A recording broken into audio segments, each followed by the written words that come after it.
Okay. Hello friends. இந்த நம்ம third question தான் ஸ்டார்ட் பண்ண போறோம். ஸோ அதுக்கு முன்னாடி நான் போன டேல பார்த்தா சொல்லிடுறேன். ஸோ போன வீடியோல நம்ம வந்து செகண்ட் கொஸ்டின் ஃப்ரம் இந்த எக்ஸைஸ் கம்ப்ளீட்டா முடிச்சிட்டோம். அதாவது practice questions from properties of distance அப்படின்ற எக்ஸைஸ்ல இருந்து நம்ம செகண்ட் கொஸ்டின் கம்ப்ளீட்டா முடிச்சிட்டோம் போன வீடியோல. ஸோ அந்த வீடியோ பார்க்கலாம், அந்த வீடியோ பார்த்துட்டு இன்னைக்கு எடுக்காங்க. ஸோ இன்னைக்கு வீடியோ நம்ம தேர்ட் கொஸ்டின் தான் ஸ்டார்ட் பண்ண போறோம் அதே எக்ஸைஸ்ல இருந்து. ஓகேவா? ஸோ இதுல கொஸ்டின் என்னன்னு நான் வாசிக்கிறேன். While solving a coordinate geometry problem on a test, a student writes x2 minus x1 the whole square plus y2 minus y1 the whole square equal to minus 25. Okay. So இது ரெண்டுத்தையும் add பண்ணா minus 25 கிடைக்குது அப்படின்னு ஒரு equation form பண்ணிருக்காங்க. And then tries to find the square root without calculating explain why the step is geometrically and algebraically impossible. So இந்த step ஏன் தப்புன்னு கேட்கறாங்க அவங்க பேசிக்கா. ஸோ அந்த ஸ்டெப் நான் மறுபடியும் வேணா எழுதிக்கிறேன் உங்களுக்காக. So x2 minus x1 the whole square plus y2 minus y1 the whole square equal to negative நம்பர்னு போட்டிருக்காங்க. ஸோ அதுக்கப்புறம் ஸ்கொயர் ரூட் கண்டுபிடிச்சா உங்களுக்கு டிஸ்டன்ஸ் ஃபார்முலா கிடைச்சிடுன்ற மாதிரி ஒரு ஐடியால அந்த பையன் அந்த மாதிரி பண்ணியிருக்கான். ஓகேவா? So x2 minus x1 the whole square plus y2 minus y1 the whole square வந்து உங்களுக்கு நெகட்டிவ் நம்பர் வருமா அப்படின்னு நீங்க யோசிக்கணும் ஃபர்ஸ்ட். ஸோ இது ரெண்டுமே பாத்தீங்கன்னா ஸ்கொயர் பண்ணியிருக்காங்க. அதாவது இதுவும் பாசிட்டிவ் நம்பர், ஆக்சுவலா இதுவும் பாசிட்டிவ் நம்பர். ஸோ ரெண்டு பாசிட்டிவ் நம்பர் ஸ்கொயர் பண்ணா உங்களுக்கு நெகட்டிவ் நம்பர் வருமா, வராது. ஸோ அப்படி கூட நீங்க யோசிக்கலாம்.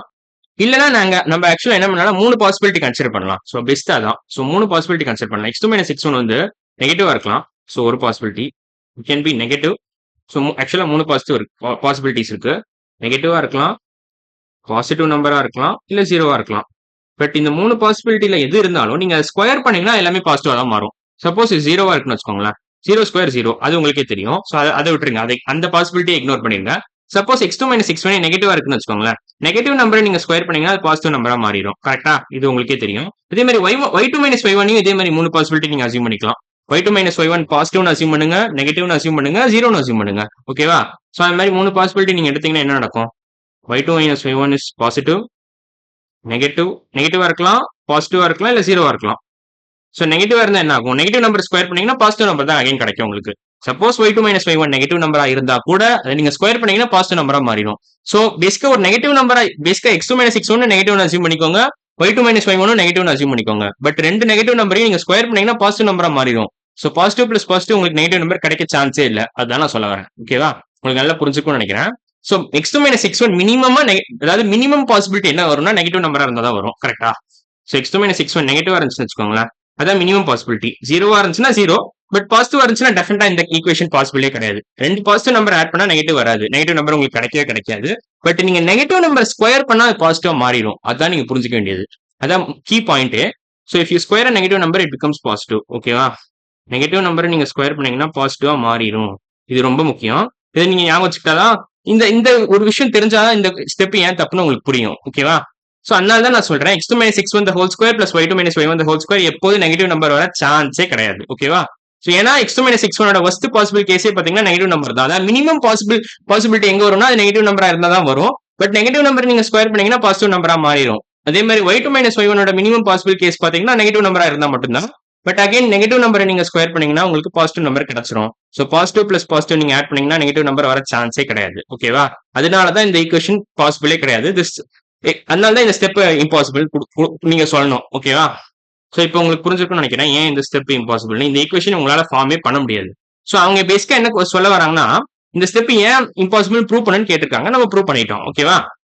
அதோட பை டிஃபால்ட்டே பாத்தீங்கன்னா டிஸ்டன்ஸ் ஃபார்முலால உங்களுக்கு டிஸ்டன்ஸ் எப்பவுமே பாசிட்டிவ் தான். சப்போஸ் நீங்க root of x2 minus x1 the whole square plus y2 minus y1 the whole square பண்ணீங்கன்னு வச்சுக்கோங்களேன், அது டிஸ்டன்ஸ் ஃபார்முலாவோட ஒரு ஈக்குவேஷன் வரும். சோ அது உங்களுக்கு நெகட்டிவா வர சான்ஸே இல்லை. இது டிஸ்டன்ஸ் ஃபார்முலா ஆக்சுவலா. This is nothing but distance formula. So distance formula நான் எழுதுறேன் ப்ராப்பரா. Root of x2 minus x1 the whole square plus y2 minus y1 the whole square அவ்வளவுதான். ஸோ பேசிக்கா ஒரு பெரிய ரூட்ல நீங்க x2 minus x1 the whole square plus y2 minus y1 the whole square எழுதிக்கணும் அவ்வளவுதான். ஸோ இது ரெண்டு வேரியபிள்ஸ், இந்த ரெண்டு டேர்ம்ஸ்மே பாத்தீங்கன்னா ரூட்டுக்குள்ள இருக்கு. ஸோ இது ரெண்டுத்தையும் நீங்க ஆட் பண்ணீங்கன்னா உங்களுக்கு பாசிட்டிவ் நம்பர் தான் கிடைக்கும். டிஸ்டன்ஸ் இஸ் ஆல்வேஸ் பாசிட்டிவ், அதை நீங்க புரிஞ்சுக்கணும். டிஸ்டன்ஸ் நெகட்டிவா இருக்க சான்ஸே கிடையாது. ஓகேவா? ஸோ இப்போ நம்ம தேர்ட் கொஸ்டின் கம்ப்ளீட்டா முடிச்சிட்டோம். சோ நம்ம என்ன பண்ணலாம்னா அடுத்த வீடியோல நம்ம ஃபோர்த் கொஸ்டின் டாக்கிள் பண்ணலாம். அதாவது இப்போ ஃபர்ஸ்ட் நான் ப்ராப்பர்ட்டிஸ் ஆஃப் டிஸ்டன்ஸ் சொல்லிடுறேன். கொலினியர் பாயிண்ட்ஸ் என்னன்னு மறுபடியும் நான் சொல்றேன். The points ABC are collinear if the sum of distances between two pairs of points is equal to the distance of third pair. So distance from A to B plus distance from B to C equal to distance from A to C. இதை நம்ம ஆக்சுவலா discuss பண்ணியிருக்கோம் ஒரு ப்ராப்பர்ட்டிஸ்லயே. So இங்கேயே நம்ம ஆக்சுவலா discuss பண்ணோம். அதாவது கொலினியாரிட்டினா என்னதுன்னா sum of two shorter sides is equal to longest side. இந்த கண்டிஷன் சாட்டிஸ்ஃபை பண்ணாதான் 3 பாயிண்ட் நீங்க கொலினியர்னு கூப்பிடலாம். சோ இந்த 3 பாயிண்ட் கொலினியர் ஏன்னா AB plus BC equal to AC and AB and BC are the shorter sides. ஓகேவா? சோ இதான் collinearity ப்ராப்பர்ட்டியோட rule. So இதை base பண்ணி நம்ம அடுத்த வீடியோ என்ன பண்ண போறோம்னா ஒரு கொஸ்டின் சால்வ் பண்ண போறோம். அதாவது இந்த கொஸ்டின் நினைக்கிறேன். இந்த கொஸ்டின் தான் சால்வ் பண்ண போறோம். சீக்வன்ஸ் 2 தான் நம்ம அடுத்த வீடியோ ஸ்டார்ட் பண்ண போறோம். ஸோ என் கோல் அஸ் a டீச்சர் என்னதுன்னா இதான். Keep the starting coordinate fixed but move the end points to show the transition from collinearity a straight line to the triangle inequality. So நம்ம collinear properties base பண்ணி இந்த 4th question நம்ம அடுத்த வீடியோல solve பண்ணலாம். ஓகேவா? ஸோ இன்னைக்கு video நம்ம 3rd கொஸ்டின் கம்ப்ளீட்டா முடிச்சிட்டோம். ஓகேவா? ஸோ இன்னைக்கு வீடியோ அவ்வளவுதான். அடுத்த வீடியோல பார்க்கலாம். பாய்.